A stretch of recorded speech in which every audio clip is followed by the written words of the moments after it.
Welcome, ladies and gentlemen, to Motor Racing Podcast. That was our new opening and our new theme.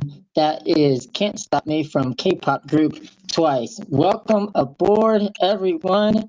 Don, Kevin, what is up, gentlemen? What's up? Good evening, Man, race fans. what a week in racing we had. Yeah, to say the least, right? We got missed calls on the final restart. We got Truex coming unglued and post race. Well, technically in the last lap of the race, he was pretty much untied as it was. Yeah, that whole stuff with Martin Truex, and it wasn't just Hamlin that he was pissed at. I don't know if he was mad at Larson or what that deal was, but I didn't. Him just sidewalling Larson down the backstretch, that was out of nowhere, and I was like, all right, well, I guess he's going to be a crybaby tonight. I think what happened was he only had one car he could take his frustration out on, and unfortunately for Hendrick, it was the 5 car. So, it is what it is. But I mean, it's wild that the 2 fastest cars of the day still ended up where they ended up. Oh yeah, for sure. Larson could have, if it not had been for that caution or that spin, he might have had the car to get up there and beat Truex for the win. Right. I mean, that gap was closing between first, second, third, and fourth, so he definitely had the car to have a repeat and win back-to-back spring races. So right. And what is our thought on Larson getting loose in the front straightaway and getting touched by Bubba? Was that a Bubba issue or is that a Larson issue? It's a racing issue. Yeah, it wasn't. I mean, Larson was loose and a little bit sideways down the front stretch, but I mean, Right. that's a racing incident. So I don't find that there's any fault to that whatsoever. Bubba just didn't expect him, I guess, to be loose. I mean, who expects the guy next to you to get loose? But Right. Bubba would just happen to be in the wrong place at the wrong time. And when Larson let out of the throttle to try and correct it, Bubba just so happened to be there, and it sent Larson sliding. Right. And you can see replay, you can see Bubba actually lifted too. As soon as he saw Kyle get sideways, you see flames shoot out of both sides of Bubba's car trying to avoid it. So, it is what it is. That's a racing thing. I don't know if y'all saw it or not, but at the end of the post race, Kyle Larson actually went over and talked to Bubba Wallace, and everything was cool. They were all smiling and laughing and everything. So, good sportsmanship on both men. And I think it was Harry Hyde that once said, "He didn't nudge you, he bumped you." And Robinson is racing. Correct. Yes, sir. Speaking of which, Days of Thunder is now on Paramount Plus.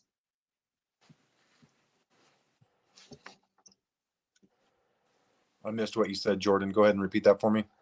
Days of Thunder is now on Paramount Plus. Oh, nice. That's cool. What a nice little addition. As of today, I do believe. Oh, yeah. By the way, Don, nice job on getting me on that damn joke yesterday. I literally was pushing C more to see what the next method was. Work like a charm, baby. Happy April Fool's Day.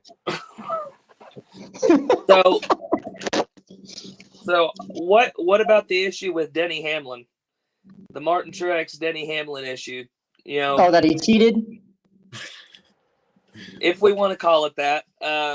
Or we can call it the other side of the fence too, of NASCAR not policing a rule that they enforce upon other drivers. Well, because it's Joe Gibbs Racing and Denny Hamlin. Well, they said that they didn't have time to review the call, or they would have reviewed it and got it correctly. But we dealt with Daytona and Xfinity. They reviewed that for at least a lap. I mean, I think everybody was sitting on the front straightaway waiting for them to come up with a decision. Like, what? How are you going to pick and choose what you want to and what you don't want to do? I think it depends on who's leading. I think it depends on who's actually leading that race or who actually is about to win that race. That's how I look at it. That's just me. Okay. I'm not being hypocritical or hypocritical or anything, but I'm like, that's just how I see things, If it was Chase Elliott, they would have been like, oh yeah, he's penalized. Carlos, oh yeah, he's penalized. But if it's Hamlin, they just wanted him to win so he can say, I beat your driver too. It would be.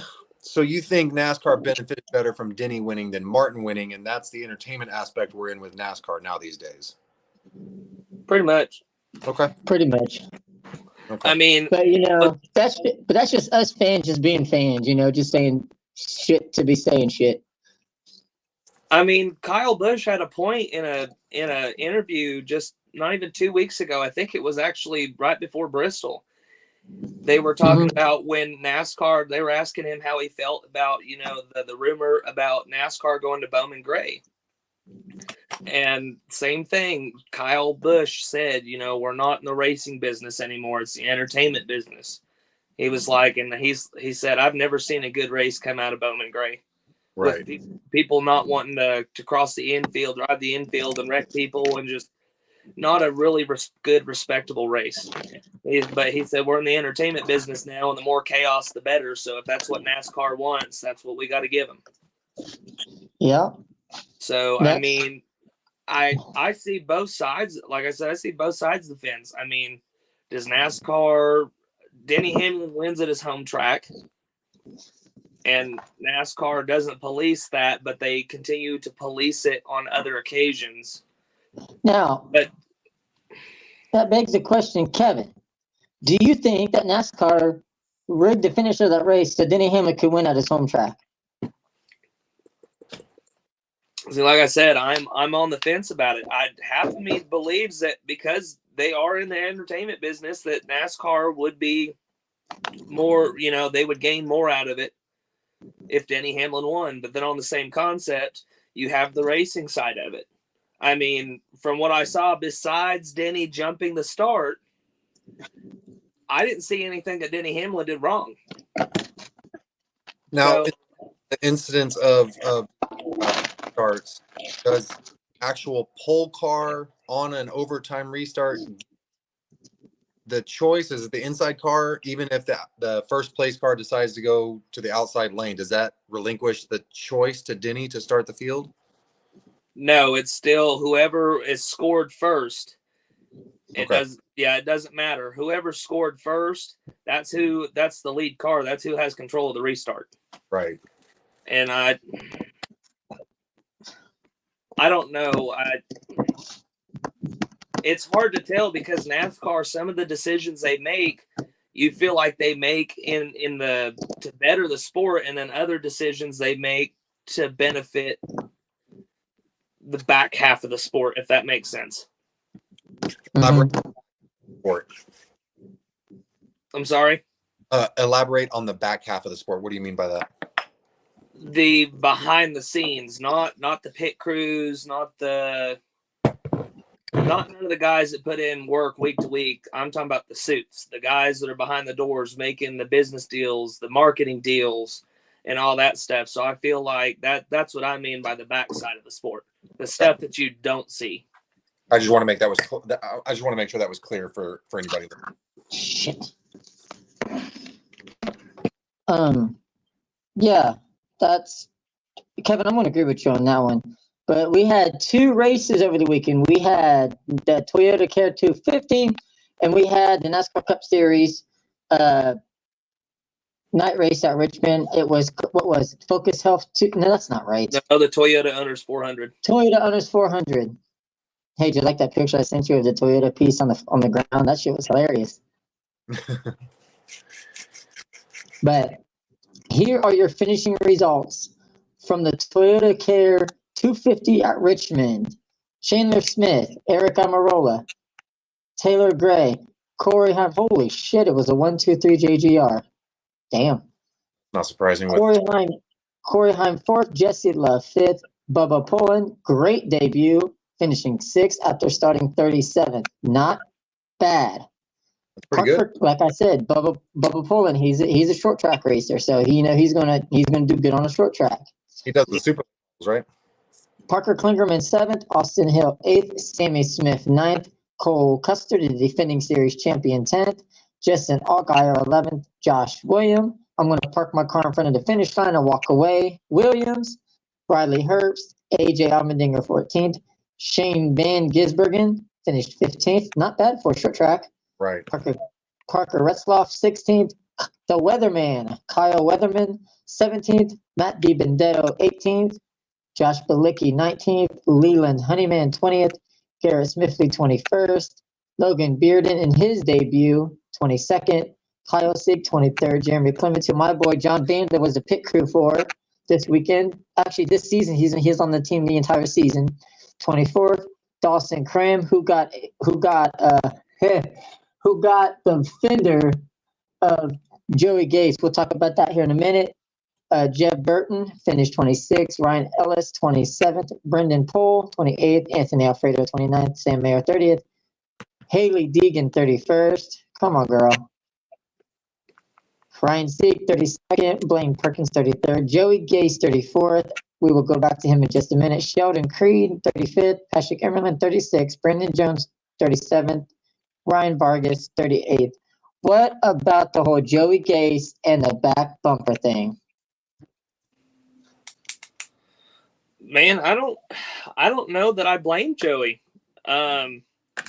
If somebody's got my ass in jacked up halfway down the backstretch and then they're just going to let me out, he was Chase Elliott and Cram was Denny Hamlin at Martinsville in 2017. That's pretty much what happened there. If I'm Joey, I'm absolutely, especially if I'm a part-time racer and all my money depends on these cars and I don't have the money for backup cars, I'm going to be pissed at a move. Of course, somebody lifted my back tires off the ground and sending me into the corner. Do I agree with him stepping out in traffic? Absolutely not. Absolutely not. We've seen things like that, especially with the issue with Tony Stewart. You know what I'm saying? So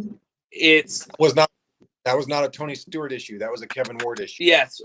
Thank you for the correction. That is true. Not a Tony You're Stewart right. issue. But I mean that perfectly right there. And NASCAR has those in place to keep those guys safe.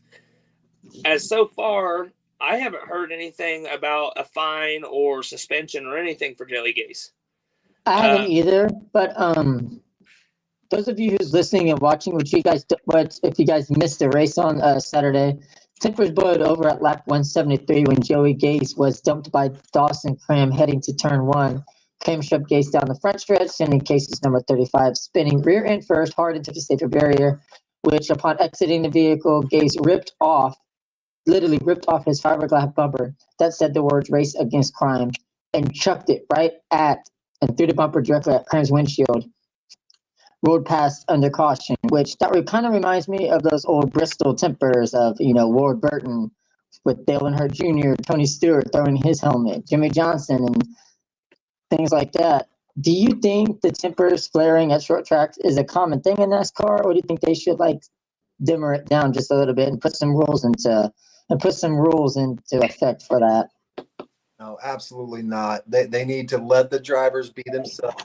Let the emotion show. That's what people want to see. We don't need a bunch of robots walking away from their race cars if they're mad, frustrated, and walking into that's not going to put butts in seats. We don't need a bunch of Colin Kaepernicks in the pit area. We really don't.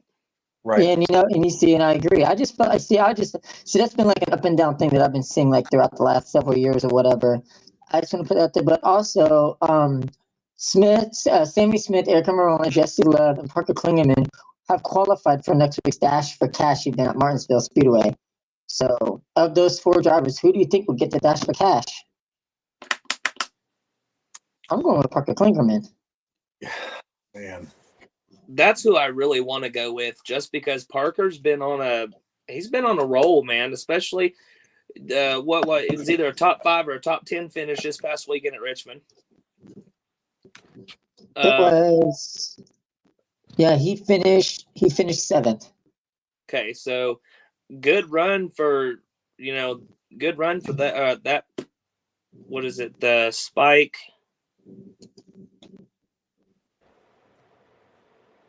something Spike, yeah. But good for Parker Kligerman and those guys. They're hard working every week. That 48 team's getting better. I agree. And on top of that, I thought if you were a part-time driver, you couldn't qualify for the Dash for Cash. Eric Almirola is a part-time driver. No, so the as long as you participate in the races that qualify you for the Dash for Cash and race in the Dash for Cash races, you are eligible. So you have Okay. to be in all of those races to be qualified, correct? So it could Correct. be if they miss one. Yep. So it's not the whole, Okay. just the Dash for Cash cars races. I'm sorry. Yep.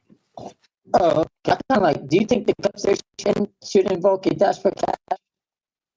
What just No, happened? because we already have an all-star race. Why do we need another Dash for Cash? That's the Xfinity. Xfinity pretty much said, okay, we're going to have, the $100,000 thing. That's pretty much their $1 million.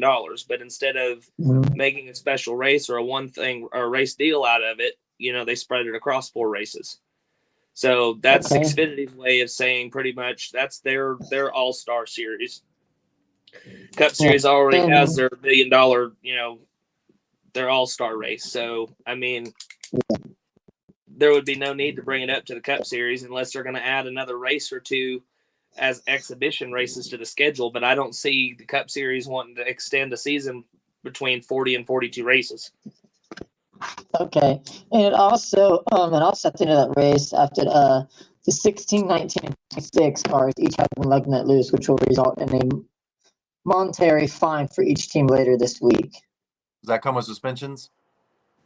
I'm not sure. I'll have to look that up. I'll look it up right now. Yeah, that's just my little side notes. Because I actually kind of did script it out this week. Right on. Even though I said we were unscripted and unfiltered, but this week I just don't give a fuck. So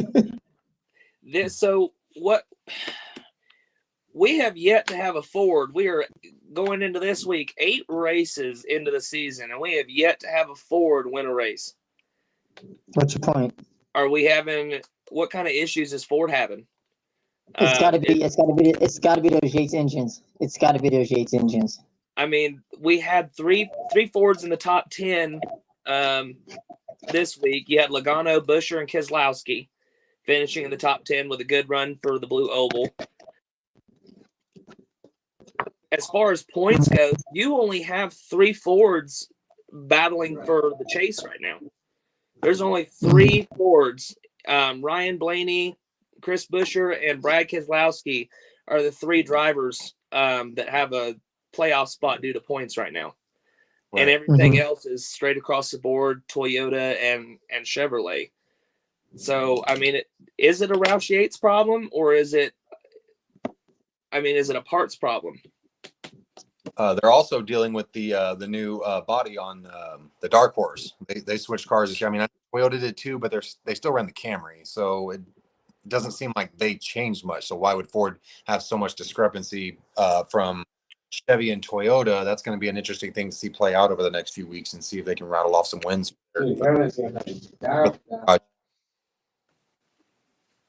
Well, and like I said, I mean, with the way that points, Martin Truex Jr., even without a win this weekend, he still sits at the top of the points board right now. So, yeah, right. I mean, and then again, what we just talked about last week, Toyota dominating at the short tracks. We saw that again this weekend with JGR pretty much. I mean, Bubba Wallace ran up there pretty well.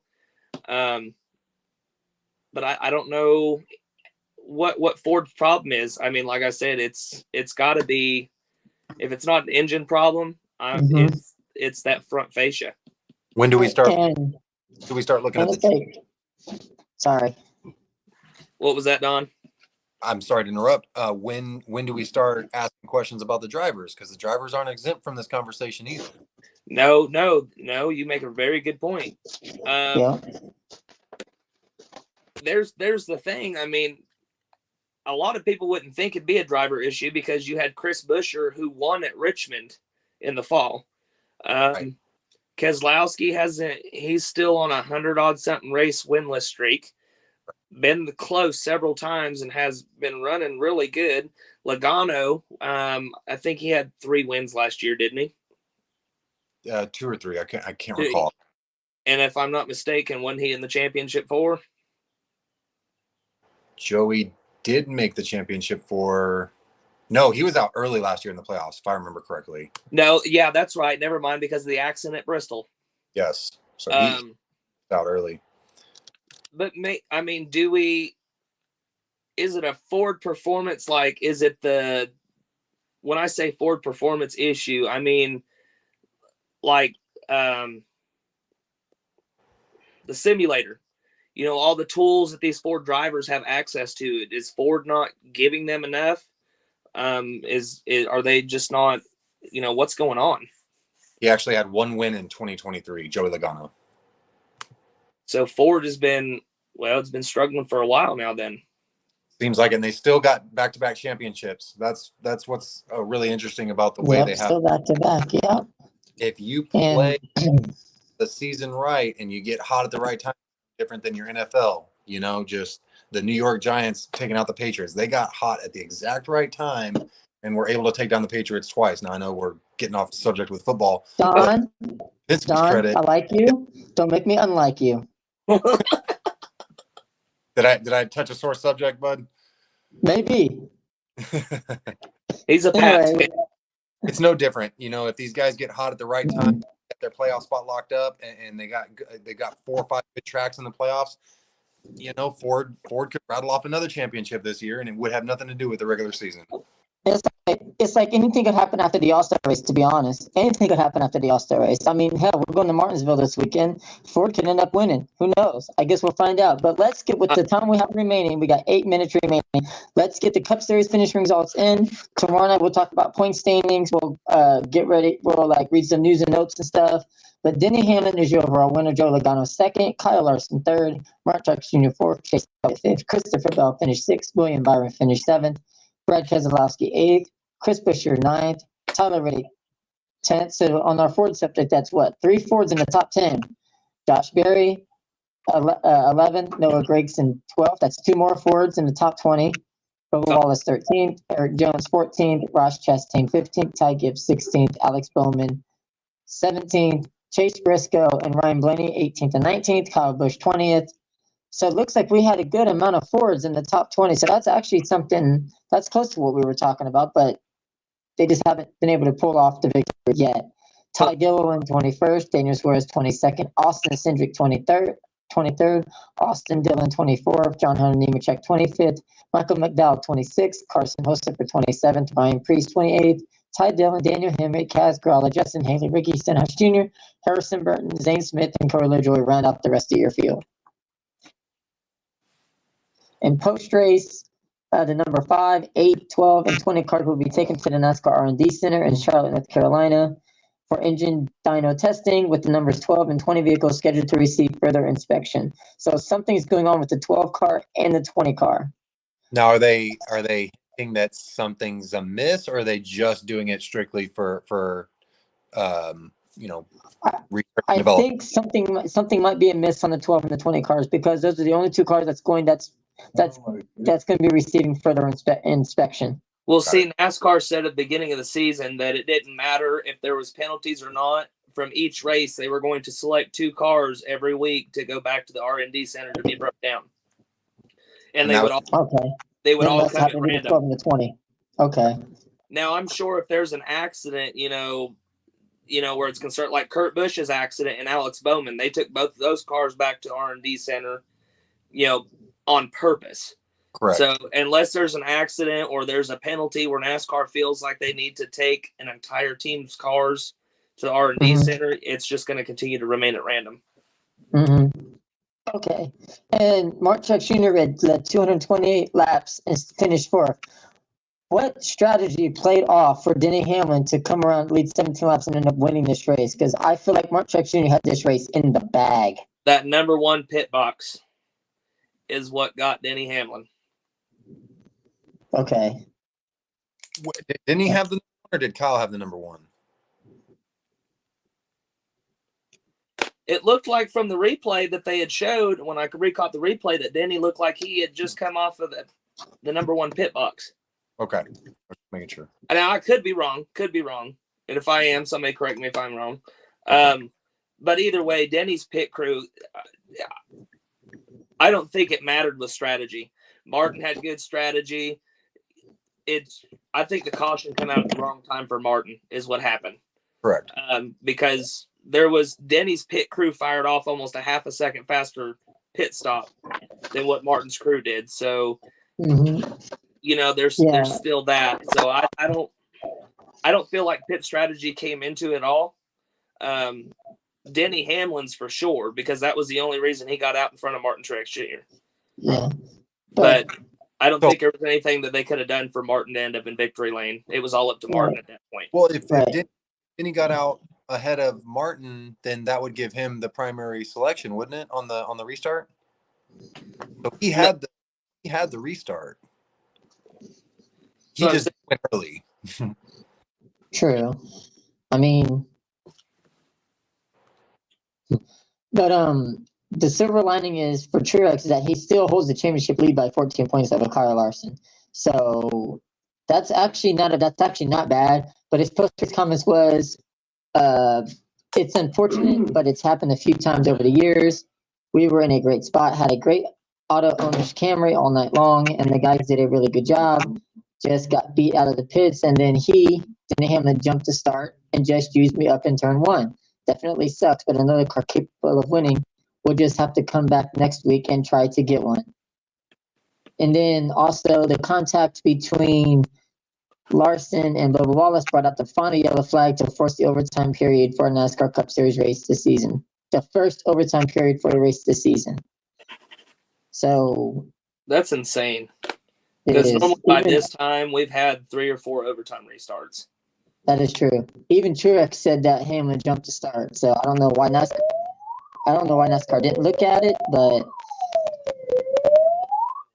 may I have your attention, please? Code Gray Level 2 Severe Weather Watch is now in effect until 7:45 p.m. Our list getting a May I little have your attention, please? Code Gray Level 2. Lovely. We got severe weather here, Kevin and Don. Until 7:45 Yeah, p.m. here too. We're in a tornado watch right now. Yeah, we are too, to about something. I don't know, like 7:45. To about 7:45, we're in under a severe weather watch. Okay, let's see. All right, but so tomorrow night we'll finish the discussion tomorrow night. We'll go over point standings. We'll go over thoughts about racing. I'm see if I can get some highlights from the race. See if I can get some radioactive comments from the races. And I'll see y'all tomorrow night. All right, y'all have a good evening. All right.